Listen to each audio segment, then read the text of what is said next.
여러분은 홍시를 좋아하시나요? 겨울이 되면 항아리에 묻어두었다가 꺼내 먹는 홍시의 맛이 참 일품인데요. 이번에는 홍시 귀신을 물리친 남이 장군의 이야기 들려드리겠습니다. 조선 세조 때 오랑캐를 토벌했던 남이 장군. 그에겐 어린 시절부터 남다른 재능이 있었다는데요. 갑자기 숨이 멎어버린 권재상댁 딸. 그런데 소년 남이의 눈엔 딸의 가슴을 누르고 있는 귀신이 보입니다. 귀신을 떼내기 위해 한참을 씨름하던 소년 남이. 귀신이 홍시에 붙어 사는 요기로 딸이 홍시를 먹다 급체했다는 걸 알고는 약으로 다스려 살렸다고 하네요. 자, 이 귀신을 볼 줄 알았던 특별한 소년의 이야기가 과연 어떻게 재해석됐을지 만나보겠습니다. 네, 남이 장군을 현대적인 이야기로 재해석해 주실 분입니다. 두 번째 이야기꾼 박수로 환영하겠습니다. 어서 오십시오. 이야기 발전소 두 번째 주인공 부경대학교 우타. 자, 이 김상환 씨도 멀리 순천에서 오셨는데 뭐 만만치 않은 곳에서 오셨다고 들었어요. 예, 부산에서 왔습니다. 부산에서? 예. 아니 어떻게 이렇게 먼 곳까지 찾아오셨습니까? 제가 하는 일은 많은데요. 네. 전화가 오자마자 예. 한달음에 달려왔습니다. 왜요? 하던 일은 어쩌시고 다? 지금 부산은 난리가 났을 겁니다. 왜요? 우탁 씨가 안 계시면 부산이 안 돌아갑니까?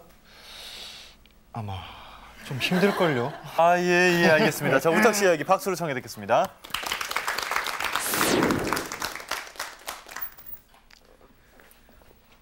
제가 오늘 여러분께 드릴 이야기는 흉가에 관한 이야기인데 흉가로부터 시작된 저의 경험담입니다.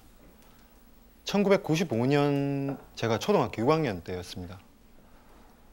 저는 그 초등학교 때 조그만 어촌 마을로 이사를 가게 되는데요. 뭐 어린 나이였으니까 이사를 가가지고 친구들 금방 사귀었겠죠. 학교와 학원만을 오가던 도시촌놈인 나에게 시골 생활은 그야말로 천국이 따로 없었다. 배구쟁이였던 미니와 나는 한패가 돼 마을 뒷산을 아지트 삼아 온갖 모험과 놀이를 서슴지 않았는데 어느 날인가 고구마를 구워 먹겠다며 한창 불장난에 빠져있을 때였다. 야, 여기. 상아, 응? 어제 영선이한테 얘기 들었냐? 영수아비? 무슨 얘기? 홍기아집 말이야. 홍기아집? 뒷산 어귀 붉은 기와로 지붕을 얹은 홍기와집. 부잣집 별장 같은 전원주택이었는데 무슨 일인지 사람이 살지 않는다고 했고 어른들은 아이들의 출입을 금지시켰다. 그래서일까 아이들 사이에선 집을 둘러싼 갖가지 괴담이 돌고 있었다. 얼마 전에 영섭이가 사람 봤다는데? 사람이 있으니까 봤겠지. 거기 사는 사람들이 맞다니까. 근데 사람이 정신병자라던데? 거짓말일걸? 걔가 그걸 어떻게 알아. 얼굴에 정신병자라고 써놨대? 미나, 저기 홍기학집 한번 가보자. 저기 가면 귀신부터. 이사 온 지 얼마 되지 않았던 나는 다른 아이들보다 홍기와집에 대한 두려움이 적었다. 호기심을 참지 못했던 난 결국 아이들을 꼬여 홍기와집 쐐 작전을 실시했다. 어디가 겁쟁이들! 처음엔 여럿이 달려들었지만 겁이 난 아이들이 핑계를 대며 도망갔고 결국 나와 미니만 남아 홍기와집으로 향했다. 긴장 때문일까?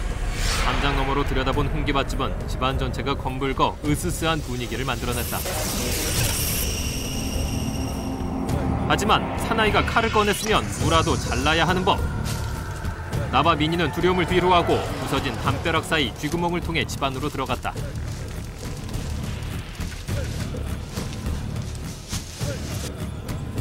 오랫동안 사람이 살지 않은 듯 마당은 잡초가 무성했고 집은 웅장했지만 곧 허물어질 것만 같았다.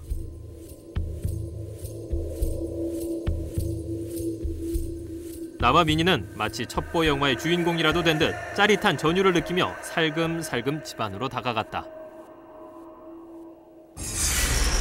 그런데 그때였다. 무슨 소리지? 야, 넌 들었지? 그럼 사람이 있긴 있나 보다.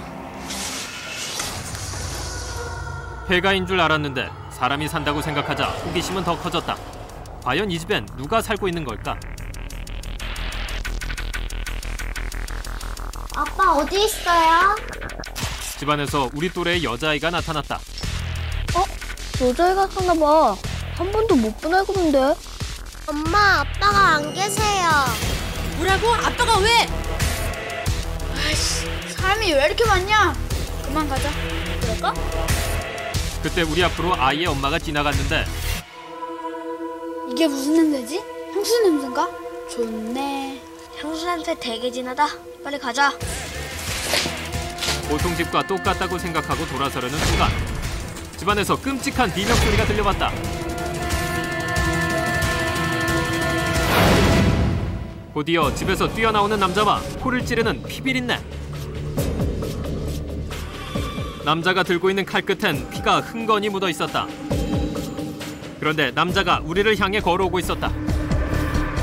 너무 놀란 우리는 도망갈 생각도 못하고 그 자리에서 얼어붙고 말았다.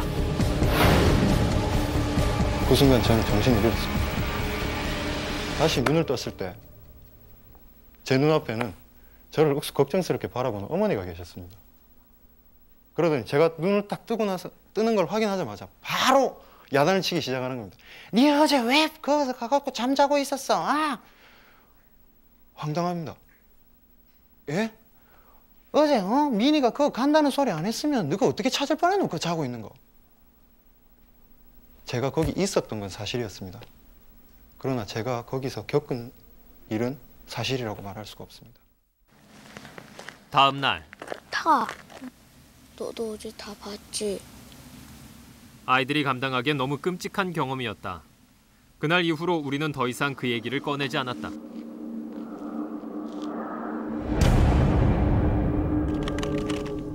(10여 년이) 흘러 나는 경찰 공무원이 됐다.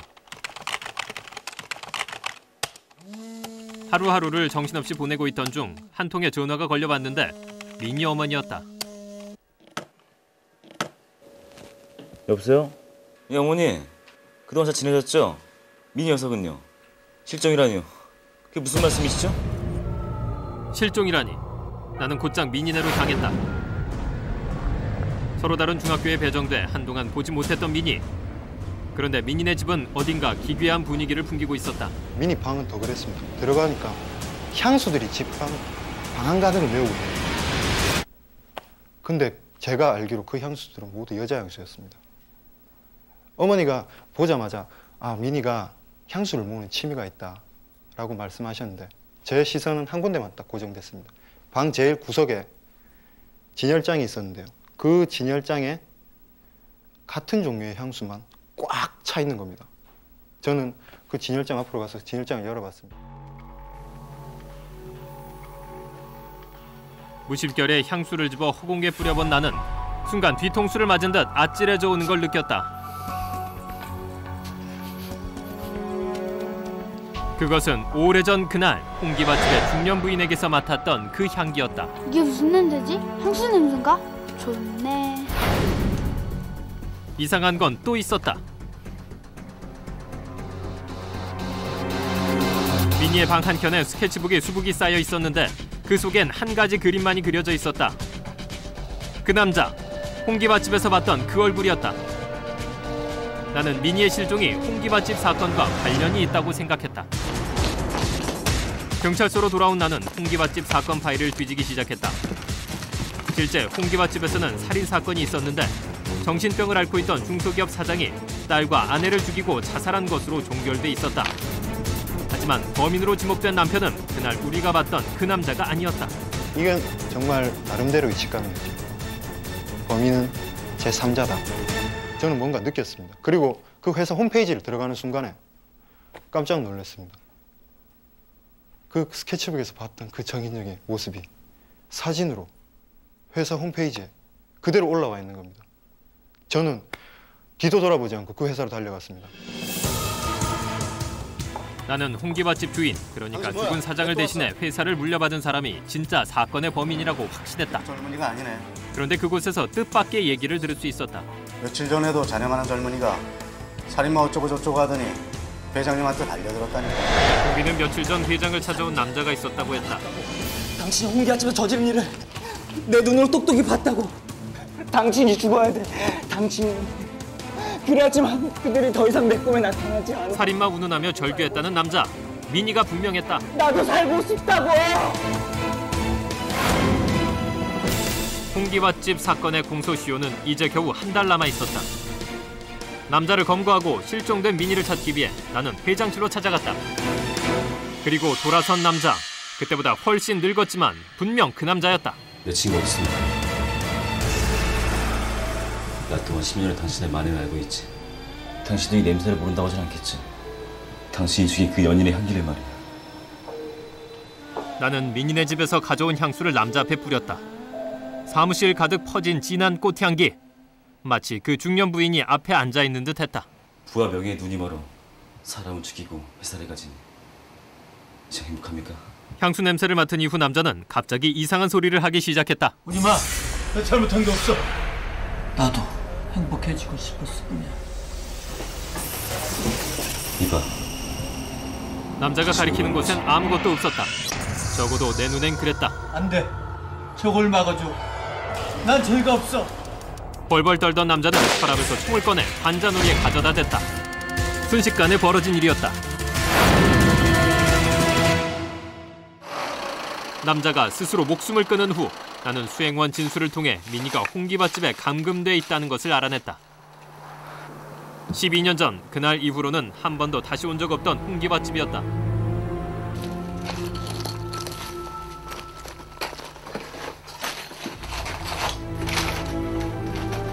민희야. 민희는 그곳 화장실에서 포박된 채 발견됐다.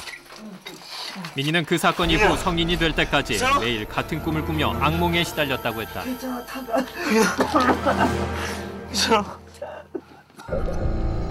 그렇게 가려질 뻔했던 홍기밭집 사건은 세상에 드러났다. 주위에서는 저보고 숨겨진 사건을 해결한 형사라고 칭찬이 자자한데요. 저는 그렇게 생각하지 않습니다. 악한 자는 벌을 받는 게 당연하다고 생각합니다.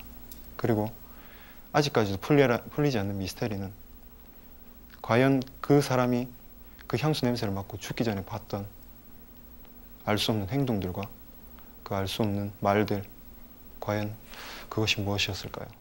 제 이야기 이제 끝났습니다.